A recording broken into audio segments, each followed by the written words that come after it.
The next national election is now less than a year away, and congressmen and senators are expending much of their time and their energy raising the millions of dollars in campaign funds they'll need just to hold on to a job that pays $174,000 a year. Few of them are doing it for the salary, and all of them will say they're doing it to serve the public.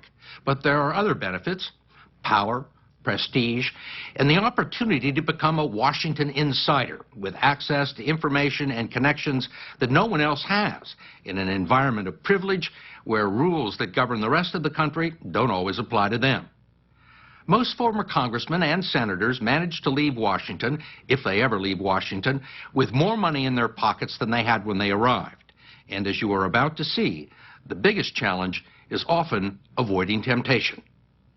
This is a venture opportunity. This is an opportunity to leverage your position in public service and use that position to enrich yourself, your friends, and your family. Peter Schweizer is a fellow at the Hoover Institution, a conservative think tank at Stanford University. A year ago, he began working on a book about soft corruption in Washington with a team of 8 student researchers who reviewed financial disclosure records. The results became a jumping-off point for our own story, and we have independently verified the material we've used. Schweizer says he wanted to know why some congressmen and senators managed to accumulate significant wealth beyond their salaries and proved particularly adept at buying and selling stocks. There are all sorts of forms of honest graft that congressmen engage in that allow them to become very, very wealthy. So it's not illegal, but I think it's highly unethical. I think it's highly offensive and wrong. What do you mean honest graft? For example, insider trading on the stock market. If you are a member of Congress, those laws are deemed not to apply. So congressmen get a pass on insider trading? They do. The fact is, if you sit on a health care committee and you know that Medicare, for example, is considering not reimbursing for a certain drug, that's market-moving information. And if you can trade stock off of that information and do so legally, that's a great profit-making opportunity, and that sort of behavior goes on. Why does Congress get a pass on this? It's really the way the rules have been defined, and the people who make the rules are the political class in Washington, and they've conveniently written them in such a way that they don't apply to themselves. The buying and selling of stock by corporate insiders who have access to non-public information that could affect the stock price can be a criminal offense. Just ask hedge fund manager Raj Rajaratnam, who recently got 11 years in prison for doing it. But congressional lawmakers have no corporate responsibilities and have long been considered exempt from insider trading laws, even though they have daily access to non-public information and plenty of opportunities to trade on it. We know that during the health care debate, people were trading health care stocks. We know that during the financial crisis of 2008, they were getting out of the market before the rest of America really knew what was going on. In mid-September 2008, with the Dow Jones Industrial Average still above 10,000, Treasury Secretary Hank Paulson and Federal Reserve Chairman Ben Bernanke were holding closed-door briefings with congressional leaders and privately warning them that a global financial meltdown could occur within a few days. One of those attending was Alabama Representative Spencer Bachus, then the ranking Republican member on the House Financial Services Committee, and now its chairman.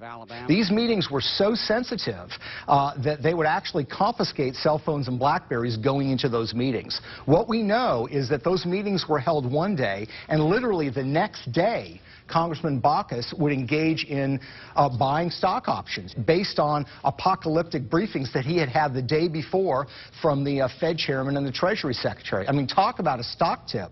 While Congressman Bachus was publicly trying to keep the economy from cratering, he was privately betting that it would, buying option funds that would go up in value if the market went down.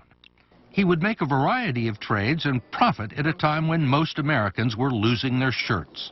Congressman Bachus declined to talk to us, so we went to his office and ran into his press secretary, Tim Johnson. We're not alleging that Congressman Bachus has violated any laws. Okay. The only thing we're interested in talking to him is about his, about his trades. Okay, that's a fair enough request. What we got was a statement from Congressman Bachus's office that he never trades on non-public information or financial services stock. However, his financial disclosure form seemed to indicate otherwise. Backus made money trading General Electric stock during the crisis, and a third of GE's business is in financial services. During the health care debate of 2009, members of Congress were trading health care stocks, including House Minority Leader John Boehner, who led the opposition against the so-called public option, government-funded insurance that would compete with private companies. Just days before the provision was finally killed off, Boehner bought health insurance stocks, all of which went up. Now Speaker of the House, Congressman Boehner also declined to be interviewed, so we tracked him down at his weekly press conference. Speaker Boehner, you made a number of trades going back to the health care debate. You bought some insurance stock. Did you make those trades based on non-public information? I have not made any decisions on day-to-day trading activities in my account, and haven't for years. I do not do it, haven't done it, and wouldn't do it. Later, Boehner's spokesman told us that the health care trades were made by the Speaker's financial advisor, who he only consults with about once a year. We need to find out whether they're part of a blind trust or not. Peter Schweitzer thinks the timing is suspicious and believes congressional leaders should have their stock funds in blind trusts. Whether it's $15,000 or $150,000, the principle in my mind is that it's simply wrong and it shouldn't take place. But there is a long history of self-dealing in Washington, and it doesn't always involve stock trades. Congressmen and senators also seem to have a special knack for land and real estate deals. When Illinois Congressman Dennis Hastert became Speaker of the House in 1999, he was worth a few $100,000. He left the job 8 years later, a multimillionaire. The road that Hastert wants to build will go through these farm fields right here. In 2005, Speaker Hastert got a $207 million federal earmark to build the Prairie Parkway through these cornfields near his home. What Jan Strasma and his neighbors didn't know was that Hastert had also bought some land adjacent to where the highway is supposed to go. 5 months after this earmark went through, he sold that land and made a bundle of money. How much? $2 million. What do you think of it? It stinks. We stopped by the former Speaker's farm to ask him about the land deal, but he was off in Washington, where he now works as a lobbyist. His office told us that property values in the area began to appreciate even before the earmark, and that the Hastert land was several miles from the nearest exit. But the same good fortune befell former New Hampshire Senator Judd Gregg, who helped steer nearly $70 million in government funds towards redeveloping this defunct Air Force base, which he and his brother both had a commercial interest in. Gregg has said that he violated no congressional rules. It's but one more example of good things happening to powerful members of Congress. Another is the access to initial public stock offerings, the opportunity to buy a new stock at insider prices just as it goes on the market. They can be incredibly lucrative and hard to get. If you were a senator, Steve, and I gave you $10,000 cash, one or both of us is probably going to go to jail. But if I'm a corporate executive and you're a senator, and I give you IPO shares in stock, and over the course of one day, that stock nets you $100,000, that's completely legal. And former House Speaker Nancy Pelosi and her husband have participated in at least 8 IPOs. One of those came in 2008 from Visa, just as a troublesome piece of legislation that would have hurt credit card companies began making its way through the House. Undisturbed by a potential conflict of interest, the Pelosi's purchased 5,000 shares of Visa at the initial price of $44. 2 days later, it was trading at $64. The credit card legislation never made it to the floor of the House. Congresswoman Pelosi also declined our request for an interview, but agreed to call on us if we attended a news conference. Madam Leader, I wanted to ask you why you and your husband, back in March of 2008, accepted and participated in a very large IPO deal from Visa. At a time there was major legislation affecting their credit card companies making its way through the House. And did you consider that to be a conflict of interest? I don't know what your point is of your question. Is there some point that you want to make with that? Well, I guess what I'm asking is, do you think it's all right for a speaker to accept a very preferential and favorable stock deal Well, we didn't. And you participated in the IPO. Well, I have many And at the time, you were investments, but Speaker that of the doesn't- House. You don't think it was a conflict of interest or had the appearance of a conflict of interest? It only has the appearance if you decide that you're going to have elaborate on a false premise. But it's not true, and that's that. I don't understand what part's not true. Yes, sir. That I would act upon an investment. Yes, sir. Congresswoman Pelosi pointed out that the tough credit card legislation eventually passed, but it was 2 years later and was initiated in the Senate. I will Wait through hold the- my record in terms of fighting the credit card companies as a Speaker of the House or as a member of Congress up against anyone. Corporate executives, members of the executive branch, and all federal judges are subject to strict conflict of interest rules, but not the people who write the laws. If you are a member of Congress and you sit on the Defense Committee, you are free to trade defense stock as much as you want to. If you're on the Senate Banking Committee, you can trade bank stock as much as you want, and that regularly goes on in all these committees. There should only be one thing in your mind when you're drafting legislation. Is this good for the United States of America? That's it. If you're starting to say to yourself, how's this going to affect my investments? You've got a mixed agenda and a mixed purpose for being there. And Brian Baird is a former congressman from Washington State who served 6 terms in the House before retiring last year.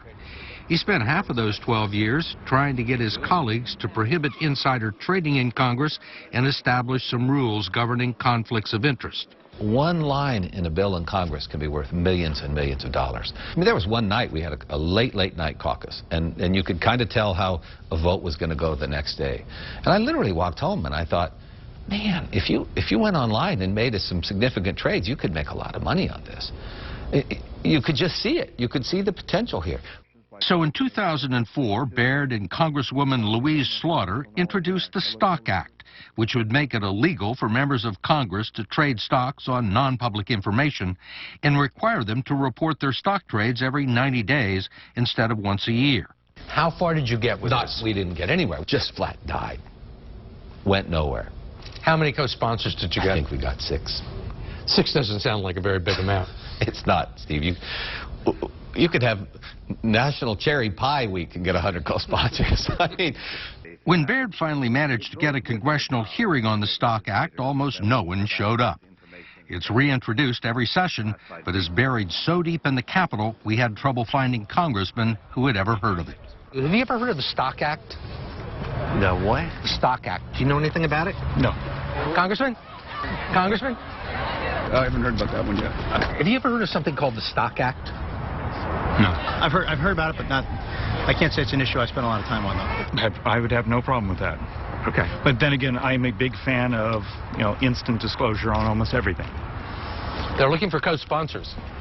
And yet, I've never heard of it. When you have a bill like this that makes so much sense, and you can't get the co-sponsorships, you can't get the leadership to move it, it gets tremendously frustrating. Set aside that it's the right thing to do. It's good politics. People want their Congress to function well.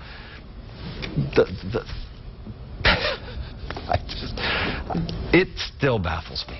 But what baffles Baird even more is that the situation has gotten worse. In the past few years, a whole new, totally unregulated $100 million industry has grown up in Washington called political intelligence.